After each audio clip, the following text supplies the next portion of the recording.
D'abord, je suis très ravi de voir une candidature africaine, encore une fois de plus. Et le Maroc, au point de vue infrastructure, moi, ça ne m'inquiète pas. Déjà, avec ce qu'on voit, les 6 stades qu'on voit, oui, c'est juste à rénover, apporter des choses un peu plus qui vont répondre aux normes de la Coupe du Monde. Oui, mais après, en termes d'organisation, j'ai quand même des inquiétudes et j'espère qu'ils vont pouvoir bien sûr les régler. بعد ما كانت تجارب سابقه ما كانتش موفقه، اليوم كنظن على انه رهان على استغلال نقاط القوه اللي تعرفها بلادنا على مستوى الاستثمارات في مجموعه من المجالات، منها الاقتصاديه، منها الصعيد الاجتماعي، منها الصعيد السياسي. الموقع الجغرافي ديال المغرب، الانفتاح ديال المغرب والعوده ديالو بقوه للقاره الافريقيه. المغرب خصو يشتغل على نقاط القوه ويشتغل ايضا على نقاط الضعف اللي كنعانيو منها، بالخصوص اننا كنواجهوا ملف متكامل، ملف مشترك يضم الولايات المتحده الامريكيه، كندا والمكسيك.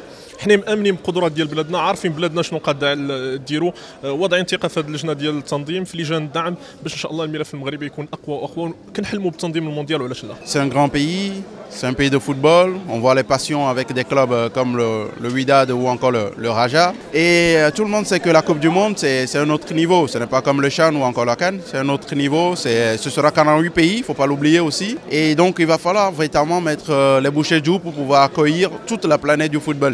Je pense que le Maghreb قادر أنه يحتضن حدث de telle taille. Bon, Monsieur Moulay Hafid Al-Alami, il a parlé des infrastructures. Il a dit que même si on n'a pas des infrastructures suffisamment, on peut accueillir un tel événement. Si on va revenir l'ouverture de la CHAN ou l'organisation de la CHAN, c'est parfaitement organisé. Donc je pense que on a déjà la bonne base pour accueillir le Mondial 2026. Est-ce que le Maroc est capable d'accueillir des supporters qui font la fête, qui disent fête de tout ce qui va avec pendant des heures? Là, parce que la Coupe du Monde, c'est pas le stade. La Coupe du Monde, c'est le fanfest, c'est le soir. C'est des peuples qui voyagent avec l'équipe nationale à 100 000, 150 000.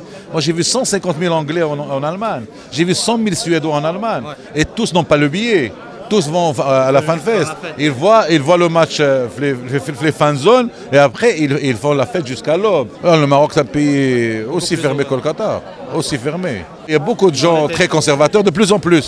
Si on a la Coupe du Monde, on doit commencer cette vulgarisation et cette logique et dire aux gens, même qui sont très conservateurs, qu'une Coupe du Monde reçoit des pays autres qui n'ont pas forcément les mêmes convictions religieuses que nous, qui n'ont pas la même façon de voir la vie, qui n'ont pas la même façon de fêter les choses, qui n'ont pas les mêmes notions de liberté.